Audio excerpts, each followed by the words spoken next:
கர்த்தருக்கு ஸ்தோத்திரம். தேவனுக்கு மகிமை உண்டாவதாக. ஆண்டவரும் இரட்சகருமான இயேசு கிறிஸ்துவின் நாமத்தில் உங்கள் யாவருக்கும் என் அன்பின் வாழ்த்துக்களை தெரிவித்துக் கொள்கிறேன். தேவனின் வார்த்தை வெளிப்படும் நேரம். தேவ செய்தியின் தலைப்பு, நான் உனக்கு முன்னே போவேன். என் அன்பு சகோதரனே, சகோதரியே, ஆண்டவராகிய இயேசு கிறிஸ்து நம்மளை பார்த்து சொல்றது, நான் உனக்கு முன்பாக போவேன். அப்போ ஆண்டவர் நமக்கு முன்பாக போனால் நம்முடைய வாழ்க்கையில கர்த்தர் என்ன செய்வார்? அப்போ யார் முன்பாக போனதுனால கர்த்தருடைய வாழ்க்கையில அற்புதங்களை செய்தார் என்பதை குறித்து இன்றைக்கு நாம் பார்க்க போகிறோம். வேதாகமத்திலிருந்து ஏசாயாவின் புஸ்தகம் 45ஆம் அதிகாரம் 2ஆம் வசனத்தை வாசிப்போம். நான் உனக்கு முன்னே போய் கோணலானவைகளை செவ்வையாக்குவேன். இங்க பாருங்க, ஆண்டவர் சொல்றாரு, நான் உனக்கு முன்னே போய் என்ன பண்ண போறேன்? கோணலானவைகளை செவ்வையாக்குவேன். ஹல்லேலூயா. அப்போ யாருக்கு முன்பாக கர்த்தர் போனாரு? யார்கிட்ட கர்த்தர் இந்த வார்த்தை சொல்றாருன்னு சொன்னா, மேல எடுத்து வாசிப்போம். அது 45:1 சொல்றாரு, கர்த்தராகிய நான் அபிஷேகம் பண்ணின கோரேசுக்கு முன்பாக ஜாதிகளை கீழ்ப்படுத்தி ராஜாக்களின் இடைக்கட்டுகளை அவிழ்க்கும்படிக்கும் அவனுக்கு முன்பாக வாசல்கள் பூட்டப்படாது இருக்க கதவுகளை திறந்து வைக்கும்படிக்கும் அவனை பார்த்து அவன் வலது கையை பிடித்து கொண்டு அவனுக்கு சொல்லுகிறதாவது. ஹல்லேலூயா. இங்க கோரேஸ் ராஜாவுடைய வலது கரத்தை பிடிச்சு கொண்டு சொல்றாரு, நான் உனக்கு முன்னே போவேன். ஹல்லேலூயா. முன்னே போனவர் என்ன செய்ய போறேன்னா, கோணலானவைகள் என்ன பண்ண போறேன்? செவ்வைப்படுத்த போறேன்.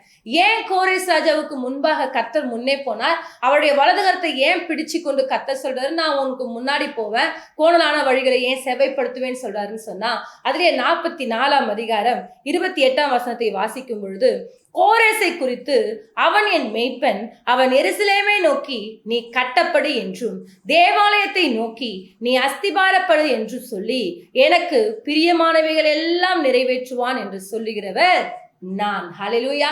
இங்க பாருங்க, கோரேஸ் ராஜாவுடைய கரத்தை பிடிச்சு கொண்டு ஆண்டவர், நான் உனக்கு முன்னாடி போவேன், கோணலானவைகளை உனக்கு செவ்வையாக்குவேன் என்று சொல்வதற்கு காரணம் என்னன்னு சொன்னா, அந்த கீழ்வரிகளை வாசிக்கும் பொழுது, எனக்கு பிரியமானவைகளை எல்லாம் நிறைவேற்றுவான். ஹல்லேலூயா.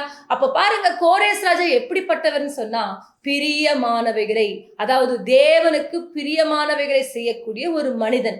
ஆகவேதான் தேவன் கோரேசுடைய வலது கரத்தை பிடிச்சு கொண்டு சொல்றாரு, நான் உனக்கு முன்னாடி போவேன், கோணலானவைகளை என்ன பண்ண போறேன்? செவ்வைப்படுத்துவேன். அன்பு சகோதரனே, சகோதரியே, உங்களுடைய வாழ்க்கையில கூட கர்த்தர் உங்க பக்கத்துல இருக்கணுமா? உங்க கையை பிடிச்சு கொள்ளணுமா? நீங்க தேவனுக்கு பிரியமானவைகளை செய்ய வேண்டும். ஆகவேதான் தாவீது சொல்றாரு, நான் உனக்கு போதித்து நீ நடக்க வேண்டிய வழியை உனக்கு காட்டுவேன், உன் மேல என் கண்ணை வச்சு உனக்கு ஆலோசனை சொல்லுவேன். ஹல்லேலூயா. அப்ப பாருங்க, தேவன் சொல்றாரு, நான் உனக்கு போதிப்பேன், நீ நடக்க வேண்டிய வழியை உனக்கு காட்டுவேன். அப்ப நீங்க பிரியமா இருக்கணும்னு சொன்னா, நீங்க தேவனை பற்றி கொள்ளக்கூடியவர்களா இருக்க வேண்டும். அவருக்கு பிரியமானவைகளை செய்ய நீங்கள் முயற்சி எடுக்க வேண்டும். அவருக்கு பிரியமானது என்னதுன்னு சொன்னா, அதான் தாவீது அழகா சொல்ற, உமக்கு பிரியமானதை செய்ய என்ன பண்ணுங்க, எனக்கு கற்றுக் கொடுங்க. இன்றைக்கு கூட ஆண்டவர் நமக்கு நிறைய காரியங்களை கற்றுக் கொடுக்க ஆயத்தமா இருக்கிறார். ஆனால் நாம தான் என்ன பண்றது இல்ல, கற்றுக்கொள்வதற்கு முன் வருவதில்லை. என் அன்பு சகோதரனே, சகோதரியே, தாவீது கேட்கிறாரு, ஆண்டவரே, நான் உமக்கு பிரியமானதை செய்ய என்ன பண்ணுங்க, எனக்கு கற்றுக் கொடுங்கப்பா, உடைய வழியில நான் சரியா நடக்கணும்பா அப்படின்னு சொல்லிட்டு என்ன பண்றாருன்னா, தாவீது தேவ சமூகத்துல கேட்டுக்கொண்டிருக்கிறார். ஹல்லேலூயா. இப்ப பாருங்க, தேவனுக்கு ஒரு மனுஷன் பிரியமா இருக்கணும்னு சொன்னா அவன் என்ன காரியங்களை செய்யணும்னு சொன்னா, உபாகமம் புஸ்தகம் 28ஆம் அதிகாரம் 1ஆம் வசனத்தை நாம் வாசிக்கும் பொழுது, இன்று நான் உனக்கு விதிக்கிற உன் தேவனாகிய கர்த்தருடைய கட்டளைகளின் படியெல்லாம் செய்ய நீ கவனமாய் இருக்கும்படிக்கு அவர் சத்தத்திற்கு உண்மையாய் செவி கொடுப்பாயானால் உன் தேவனாகிய கர்த்தர் பூமியில் உள்ள சகல ஜாதிகளிலும் உன்னை மேன்மையாக வைப்பார். ஹல்லேலூயா. இப்ப பாருங்க, தேவன் சொல்லக்கூடிய கற்பனைகளையும் கட்டளைகளையும் யார் ஒருத்தர் கவனமாய் கேட்டு அதன் பிரகாரமா யார் ஒருத்தர் நடக்கிறாங்களோ அவர்களுக்கு தான் சொல்றாரு, நான் உன்னை பூமியில் உள்ள சகல ஜாதிகள் என்ன பண்ண போறேன்? மேன்மையாய் வைக்க போகிறேன். ஹல்லேலூயா. இன்றைக்கு தேவன் உங்களை மேன்மையாய் வைக்கணுமா? அப்போ தேவன் உங்களுக்கு முன்பாக போகணும், உங்களை வலது கரத்தை பிடிச்சு கொள்ளணும்னு சொன்னா, அவர் போதிக்கக்கூடிய வழிகள்ல நீங்கள் சரியாய் நடக்க வேண்டும். அவருக்கு பிரியமானதெல்லாம் நீங்கள் செய்யும் பொழுது தேவன் நிச்சயமாக உங்களை ஆசீர்வதிக்க தேவன் வல்லவராய் இருக்கிறார். அது மாத்திரமல்ல, இப்போ கோரேஸ் ராஜா தேவனுக்கு பிரியமாய் நடந்து கொண்டதுனால தேவன் என்ன பண்றாரு? அவருடைய வலது கரத்தை பிடிச்சு கொண்டாரு. பிடிச்சு கொண்டவர் முதலாவது ஒரு காரியத்தை சொல்றாரு. அதுல 2ஆம் வசனத்தை வாசி, ஏசாயா 45:2 வாசிக்கும் பொழுது, நான் உனக்கு முன்னே போய் முதலாவது கோணலானவைகளை செவ்வையாக்குவேன். ஹல்லேலூயா. இப்ப பாருங்க, தேவன் நமக்கு முன்பாக போறாருன்னு சொன்னா முதலாவது கோணலான வழிகளை செவ்வைப்படுத்துவார்.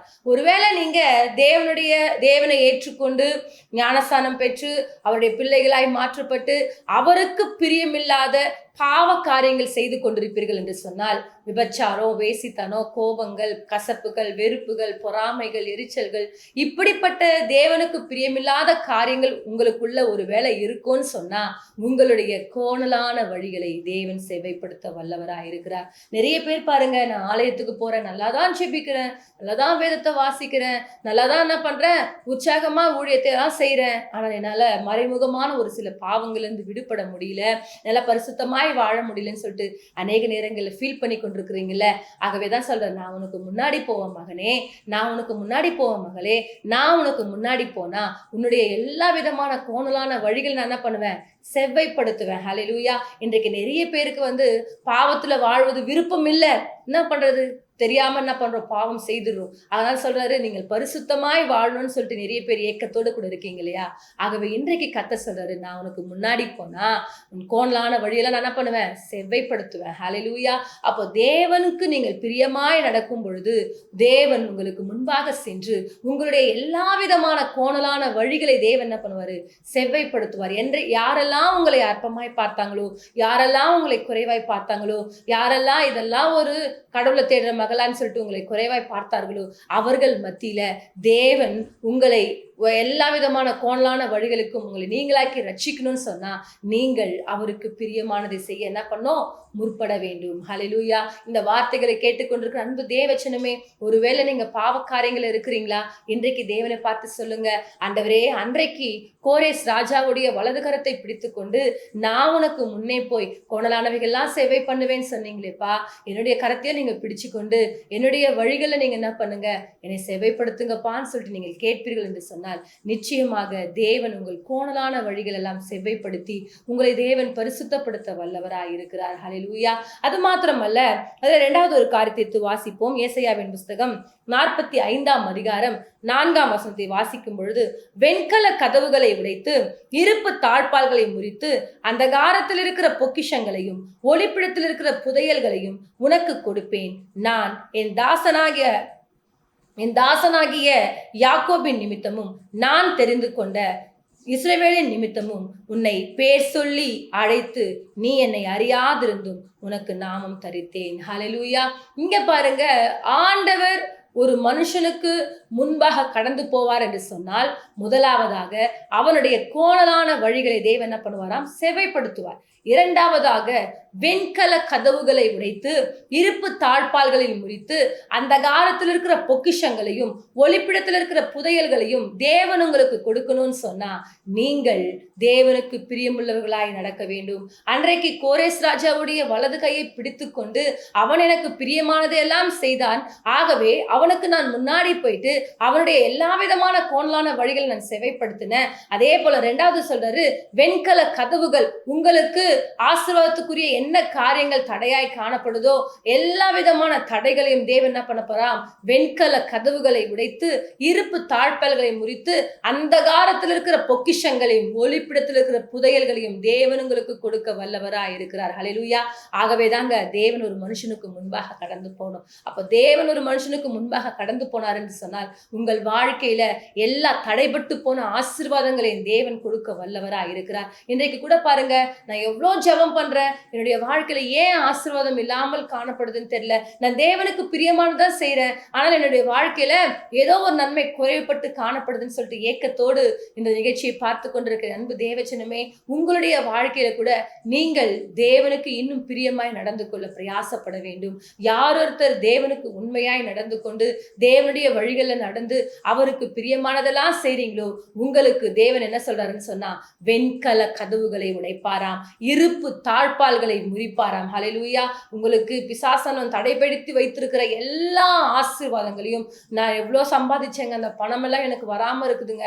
நிறைய பேர் பாருங்க, நிறைய ஆசீர்வாதத்துக்காக என்ன பண்றீங்க, ஏக்கத்தோடு கூட இருக்கிறீங்க. இன்றைக்கு அந்த ஆசீர்வாதங்கள் எல்லாம் தேவன் உங்களுக்கு கொடுக்கணும்னு சொன்னா நீங்கள் தேவனுக்கு பிரியமுள்ளவர்களாய் நடக்க வேண்டும். ஹல்லேலூயா. அன்றைக்கு கோரேஸ் ராஜா தேவனுக்கு பிரியமான காரியங்களை செய்தது நிமித்தமாய் தேவன் அவரை கைப்பிடித்து கொண்டு அவரை ஆசீர்வதித்தது போல உங்களையும் தேவன் ஆசீர்வதிக்க வல்லவராய் இருக்கிறார். ஹல்லேலூயா. அது மாத்திரமல்ல, மூன்றாவதாக ஒரு காரியத்தை எடுத்து வாசிப்போம். அதிலே ஏசாயா 45:5 சொல்றாரு, நானே கர்த்தர், வேறொருவர் இல்லை, என்னை தவிர தேவன் இல்லை, என்னை தவிர ஒருவரும் இல்லை என்று சூரியன் உதிக்கிற திசையிலும் அது அஸ்தமிக்கிற திசையிலும் அறியப்படும்படிக்கு நீ என்னை அறியாதிருந்தும் நான் உனக்கு இடைக்கட்டு கட்டினேன். நானே கர்த்தர், வேறொருவர் இல்லை. ஹல்லேலூயா. இங்க பாருங்க, நானே கர்த்தர், வேறொருவர் இல்லை. ஹல்லேலூயா. இது மற்றவர்கள் அறிந்து கொள்ளத்தக்க வண்ணமாய் தேவன் உங்க முன்னாடி போனாருன்னு சொன்னா அப்படி தேவன் உங்களை மாற்ற வல்லவரா இருக்கிறார். ஒரு காலத்துல எல்லாரும் உங்களை அற்பமாய் பார்த்திருப்பாங்க, குறைவாய் பார்த்திருப்பாங்க. இதெல்லாம் கர்த்தரை தேடுதான், இதெல்லாம் என்ன தகுதி இருக்கு அப்படின்னு சொல்லிட்டு உங்களை குறைவாய் பேசியிருக்கலாம். ஆனால் தேவன் உங்களுக்கு முன்பாக போவார் என்று சொன்னால் உங்களுடைய ஏழ்மை நிலைமைகள், உங்களுடைய வறுமை நிலைமைகள், உங்களுடைய கடன் பிரச்சனைகள், உங்களுடைய வியாதிகள், உங்களுடைய கட்டுகள், உங்களுடைய சாப கட்டுகள், உங்களுடைய பிசாசின் கட்டுகள், நீங்கள் என்ன விதமாய் நீங்கள் இன்னைக்கு சிக்குண்டு கிடக்குறீங்களோ, என்ன விதமான பாவ காரியங்களை சிக்குண்டு இருக்கிறீங்களோ, அந்த காரியங்கள் இருந்து தேவன் உங்க கூட இருப்பார் என்று சொன்னால் உங்களுக்கு எல்லா விதத்திலிருந்தும் தேவன் விடுவித்து உங்களை பார்க்கிறவர்கள் உங்களை உயர்த்தி பார்க்கும்படிக்கு. அல்லேலூயா.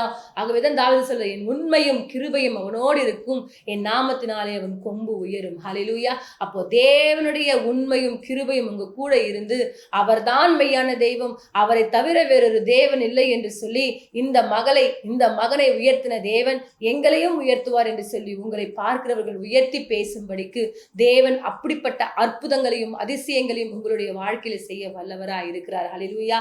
இன்றைக்கு கூட இந்த வார்த்தைகளை கேட்டுக்கொண்டிருக்கிற அன்பு தேவச்சனமே, உங்களுடைய வாழ்க்கையில தேவன் உங்களுக்கு முன்பாக போவார் என்று சொன்னால் முதலாவதாக உங்களுடைய கோணலான வழிகளை தேவன் சேவைப்படுத்த வல்லவராய் இருக்கிறார். இரண்டாவதாக வெண்கல கதவுகளை உடைத்து இருப்பு தாழ்பால்களை முறித்து அந்தகாரத்தில் இருக்கிற பொக்கிஷங்களையும் ஒளிப்பிடத்தில் இருக்கிற புதையல்களும் உங்களுக்கு கர்த்தர் கொடுத்து உங்களை தேவன் அநேகருக்கு மத்தியில சாட்சியுள்ள ஒரு பாத்திரங்களாய் நிறுத்த வல்லவராய் இருக்கிறார். மூன்றாவதாக, எப்படி தேவன் நானே கர்த்தர், வேறொருவர் இல்லை என்று சொன்னது போல அவர்தான் கர்த்தர் என்று உங்கள் நிமித்தமாய் அறியும்படிக்கு, அநேகருக்கு உங்கள் மூலமாய் அறியும்படிக்கு கர்த்தர் கிருபை செய்ய போகிறார். ஆகவே இன்றைக்கு கூட நீங்கள் தேவன் உங்களுக்கு முன்பாக கடந்து போகணுமா, நீங்கள் தேவனை உறுதியாய் பற்றி கொள்ளுங்கள். ஹல்லேலூயா. தாவீது சொன்னது போல, உமக்கு பிரியமானதை செய்ய எனக்கு கற்றுத்தாங்க ஆண்டவரேன்னு சொன்னது போல இன்றைக்கு நீங்கள் கூட தேவ சமூகத்தில் அப்படி கேட்பீர்கள் என்று சொன்னால் அவர் உங்களுக்கு பிரியமானதை செய்ய கற்றுக் கொடுப்பார். ஹல்லேலூயா. நீங்கள் அவருக்கு பிரியமானதெல்லாம் செய்யும் பொழுது அவர் உங்களுக்கு பிரியமானதை செய்ய வல்லவராய் இருக்கிறார். அன்றைக்கு பாருங்க, மோசே தனக்கு வருகிற பிரச்சனைகள் எல்லாவற்றையும் என்ன பண்ணுவார்னா தேவனை நோக்கி விண்ணப்பம் பண்ணுவார். ஆண்டவரே, நீங்க என் கூட வாங்க, ஆண்டவரே நீங்க என் கூட வருது நாங்கள் எதனால் அறிவோம் அப்படின்னு சொல்லி ஆண்டவர்கிட்ட கேட்கும் பொழுது நான் உனக்கு முன்பாக செல்லுவேன் என்று சொல்லி கர்த்தர் சொல்லுவார். ஹல்லேலூயா. அப்போ அவ்வளோ பிரச்சனைகள், அவ்வளோ போராட்டங்கள் வரும் பொழுது உடனே மோசேக்கு தெரியும், எனக்கு முன்பாக ஒரு தெய்வம் இருக்கிறார், அந்த தெய்வம் என்னை சரியான பாதையில வழிநடத்த வல்லவராய் இருக்கிறார் என்று சொல்லி மோசே தேவனை உறுதியாய் பற்றி கொண்டு அந்த இஸ்ரவேல் ஜனங்களை சரியான பாதையில வழிநடத்த தேவனை ஒரு கருவியாய் எடுத்து பயன்படுத்தினார். இன்றைக்கு கூட உங்களுடைய வாழ்க்கையில் நீங்கள் சரியான பாதையில் நடக்கணுமா, தேவன் உங்களுக்கு முன்னாக கடந்து போகணுமா, நீங்கள் தேவனுக்கு பிரியமானதை எல்லாம் செய்ய வேண்டும். ஏனென்று சொன்னால் மோசே அன்றைக்கு தேவனுடைய வீட்டில் எங்கும் உண்மையுள்ளவராய் இருந்ததுனால மோசையோடு கூட கர்த்தர் இருந்தார். இன்றைக்கு உங்க கூடவும் கர்த்தர் இருக்கணுமா, நீங்க தேவனுக்கு பிரியமானதை செய்ய கற்றுக்கொள்ளுங்கள். ஹல்லேலூயா. அன்றைக்கு கோரேஸ் ராஜா தேவனுக்கு பிரியமான காரியங்களை செய்தார், மோசே தேவனுக்கு பிரியமான காரியங்களை செய்தார். ஆகவேதான் அவர்களோடு கூட கர்த்தர் இருந்து வழிநடத்தினார். உங்களோடு கூட இருந்து கர்த்தர் வழிநடத்தணுமா, நீங்கள் தேவனுக்கு பிரியமானதை செய்யுங்கள். உங்கள் கோணலான வழிகளை தேவன் சேவைப்படுத்துவார். உங்களுக்கு வர வேண்டிய ஆசீர்வாதங்களை தேவன் கட்டவிழ்ப்பார். உங்களோடு கர்த்தர் இருந்து அநேக அற்புதங்களையும் அடையாளங்களையும் செய்வார். நம் யாவரும் இருக்கிற இடங்களை தலைகளை தாழ்த்தி கர்த்தரை நோக்கி பார்ப்போம். மகா இரக்கம் கிருபை நிறைந்த எங்கள் அன்பின் தகப்பனே, இந்த நாளுக்காய் ஸ்தோத்திரம் ஆண்டவரே. அப்பா, நான் உனக்கு முன்னே போய் கோணலான அருவருப்பானவைகளை செவையாக்குவேன் சொன்னது போல ஒரு மனுஷன் கர்த்தருக்கு பிரியமா இருந்தார் அவனுடைய வழிகள் எல்லாவற்றிலும் கர்த்தர் ஆசீர்வாதத்தை கொடுத்து அவனை மேன்மைப்படுத்த வல்லவர். ஆண்டவரே, இன்றைக்கு கேட்ட பிள்ளைகள் உமக்கு பிரியமானதை செய்து பரிசுத்த வழியில் நடக்க தேவனாகிய கர்த்தர் இவர்களுக்கு இரக்கம் செய்ய போவதற்காய் ஸ்தோத்திரம். தேவனுடைய தயவுள்ள கரமானது இந்த பிள்ளைகளோடு இருந்து தாங்கிக் கொள்ளட்டும், வழிநடத்தட்டும். இயேசுவின் மூலமாய் ஜெபிக்கிறோம் எங்கள் ஜீவனில் நல்ல பிதாவே, ஆமென். கர்த்தர் தாமே உங்களை ஆசீர்வதிப்பாராக. God bless you.